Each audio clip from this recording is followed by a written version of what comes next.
আচ্ছা, আমাদের আজকের অবস্থানের মূল উদ্দেশ্য হচ্ছে আমরা বিভাগীয় পর্যায়ে আমাদের ৮ দফা আন্দোলন মানে ৮ দফা দাবিটা আদায়ের জন্য বিভিন্ন জায়গায় আন্দোলন করছি, বিভিন্ন বিক্ষোভ সমাবেশও করছি।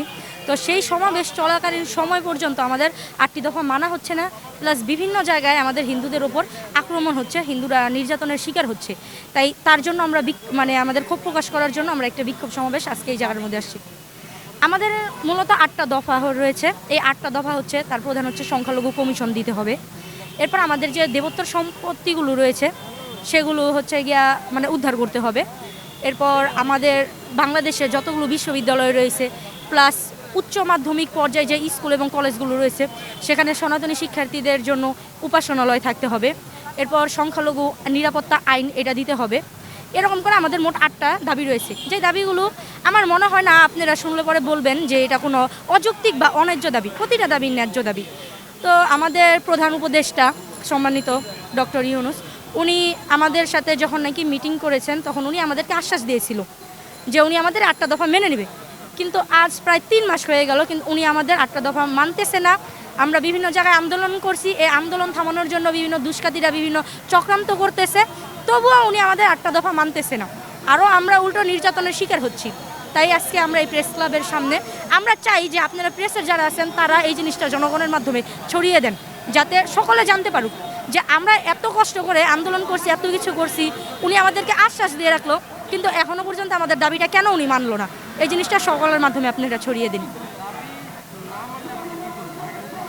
উনি যেই পর্যন্ত আমাদের দাবি না মানবে আমরা সেই পর্যন্ত এইভাবে আমাদের আন্দোলন চালিয়ে যাব। কিন্তু যদি আমরা এই আন্দোলন আমাদের শান্তিপূর্ণ আন্দোলনে যদি কোনো রকম ব্যাঘাত ঘটে, কোনো দুষ্কৃতিকারীরা বা কোনো তৃতীয় পক্ষ এসে যদি চক্রান্ত করতে নেয়, তাহলে অবশ্যই আমরা এর জন্য জোরদার প্রতিবাদ করব। ধরা যাবে না, ছোঁয়া যাবে না, বলা যাবে না কথা। রক্ত দিয়ে পেলাম আমরা এমন কেমন স্বাধীনতা?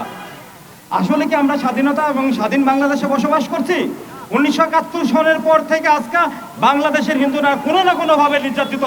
বিগত সরকারের আমলে এই জায়গাটা আমাদের সেই জায়গা, তাদের বিরুদ্ধে আমাদের এই 8 দফার জন্য আমরা লড়াই করেছি, এখনো আমরা লড়াই করতেছি।